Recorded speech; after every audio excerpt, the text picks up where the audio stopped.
안녕하세요. 6월 16일 수요일 아침입니다. 말씀과 함께 새롭게 오는 소망의 아침을 시작하겠습니다. 오스왈드 챔버스는 우리에게 필요한 것은 상황을 피할 방편이 아니다, 상황을 통해 주님을 높이는 것이다 라고 이야기합니다. 오늘 우리는 요한복음 18장 28절로 40절까지 말씀을 본문으로 하여 함께 말씀을 나누기를 원합니다. 필라도 앞에 선 그리스도라고 하는 주제로 은혜를 나누겠습니다. 유대인들이 예수님을 필라도의 관정으로 끌고 가 고발합니다. 신문하는 필라도에게 예수님은 자신의 나라는 이 세상에 속한 것이 아니고 자신은 왕이며 진리를 증언하러 세상에 왔다고 하십니다. 필라도는 예수님을 놓아주려 하지만 유대인들은 강도 바라바를 놓아달라 합니다. 많은 무리들도 군중 심리에 휩쓸려 자신들이 무엇을 하는지도 모르면서 그 일에 동조합니다. 예수님의 죽음은 말씀이 성취된 사건입니다. 예수님이 유대인의 기소로 로마 총독 필라도 앞에 서십니다. 유대인들은 사형 언도를 해달라고 요청합니다. 결국 이 기소로 예수님은 십자가에 처형을 당하십니다. 요한은 32절에서 이것이 말씀의 성취라고 기록합니다. 여기서 말씀은 구약 성경의 선지자를 통해 예언하셨던 하나님의 말씀이 아니라 예수님께서 제자들에게 미리 말씀하셨던 말씀을 의미합니다. 요한은 놀랍게도 구약 성경의 하나님 말씀이 성취된 것과 똑같은 방식으로 예수님 말씀의 성취를 기록합니다. 아들과 아버지는 하나이기에 예수님 말씀의 성취는 하나님 말씀의 성취와 동일한 권위를 갖습니다. 예수님은 로마의 힘이나 유대인들의 관계로 죽임당하셨을지라도 이는 하나님의 섭리 안에서 이루어진 일이며 말씀이 성취된 것임을 알 때에 깊은 안도와 감사를 드리게 됩니다. 예수님의 죽음은 정치적 희생인가요? 말씀의 성취인가요? 내가 주님의 섭리로 말씀의 성취로 받아들여야 할 것은 무엇이 있을까요? 눈앞에 펼쳐진 현상을 바라보며 반응을 보이는 것은 지극히 당연한 것이라 할 수 있습니다. 우리가 가진 지식에 따라 볼 수 있는 안목이 달라집니다. 더 깊은 것을 볼 수 있고 더 넓은 것을 볼 수 있습니다. 성경에 대한 폭넓은 지식은 우리로 하여금 이루어지는 현상을 보며 하나님의 주권과 섭리를 깨닫게 하고 삶을 해석해 낼 수 있게 합니다. 성도들의 삶은 늘 배우고 확신한 일에 거하는 삶이 되어야 합니다.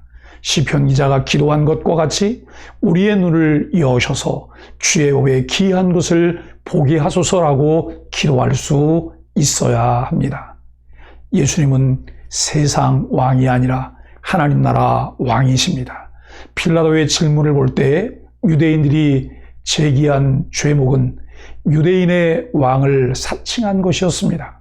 필라도에게 예수님은 로마에 대항하는 정치 지도자로 보였을 것입니다. 필라도는 예수님이 그러한 왕인지를 묻습니다. 그러나 예수님이 말씀하시는 내 나라는 많은 사람이 기대하는 정치적 왕궁이 아니라 진리의 왕국입니다. 진리에 속한 자만 그 왕국의 시민이 될 수 있습니다. 필라도는 예수님이 정치적 왕국의 왕을 꿈꾸는 사람이 아님을 곧바로 알아차립니다. 예수님은 십자가 죽음을 통해 참된 진리의 왕국을 건설하러 오신 분이십니다. 이 사실을 받아들이는 사람은 하나님 나라 시민이 될 수 있습니다. 필라도는 예수님을 신문하며 유대인들이 주장하는 죄가 그에게 없다는 사실을 알지만 자신이 누리고 있는 세상의 권력을 놓을 수 없어 용기 있게 그 사실을 밝힐 기회를 놓치고 맙니다. 우리들은 자세한 내용도 모르고 군중 심리에 이끌려 예수님을 십자가에 못 박고 바라바를 놓아주도록 외칩니다. 은혜가 아니면 그 진리를 깨닫고 진리에 속한 자로 살아갈 수가 없습니다. 오늘도 나를 움직이는 원동력이 무엇인지 관심 있게 관찰해 봅시다. 무엇인지도 모르면서 과도하게 몰입하고 있는 것은 없는지, 머리로는 알고 있는데 행동은 전혀 다르게 하고 있는 것은 없는지 살펴봅시다. 예수님이 말씀하신 내 나라는 어떤 나라를 가리키나요? 예수님이 말씀하신 그 나라의 시민이 되는 조건은 무엇일까요? 예수님이 세우신 왕국은 결코 무력과 강요로 세워진 왕국이 아닙니다. 사람들이 그분의 견해를 받아들이도록 하기 위해 어떤 강제력이나 술책을 활용하신 적이 없습니다. 하나님의 영이 함께 하시는 진리 자체가 예수님의 능력이었습니다. 이 진리의 힘을 세상에 보이는 것이 그분이 세상에 오신 목적이었습니다. 예수님을 따라 진리의 증언자 된 우리 역시 오직 성령으로 순수한 복음을 전해야 합니다. 아들 예수 그리스도를 십자가에 내어주시며 우리를 하나님의 왕국으로 초대해 주신 하나님의 그 은혜와 사랑을 간과하고 있는 것은 아닌지 돌아봅시다. 이제껏 내가 산 것도 주님의 은혜인데 장차 본향으로 인도해 주실 하나님의 은혜가 얼마나 크고 놀라운 것인지를 깨닫고 감사합시다. 그 놀라운 일을 이루시고 우리에게 성령님을 통해 인도해 주시지만 진리와는 정반대로 가면서 늘 자신의 생각과 판단이 옳다고 하는 것은 아닌지 살펴봅시다. 사랑하는 소망의 가족 여러분, 우리는 기억해야 합니다. 하나님이 원하시는 바는 유명해지고 성공하는 것이 아닙니다. 예수 그리스도를 본받아 진리 안에서 끝까지 자기 십자가를 지고 가는 것입니다. 우리에게 하나님의 안목으로 세상을 볼 수 있는 렌즈인 성경적 세계관을 이해하게 하시고 그것을 우리의 삶에 적용하며 살아갈 믿음의 결단을 주시도록 기도하기를 예수 그리스도의 이름으로 간절히 축복합니다.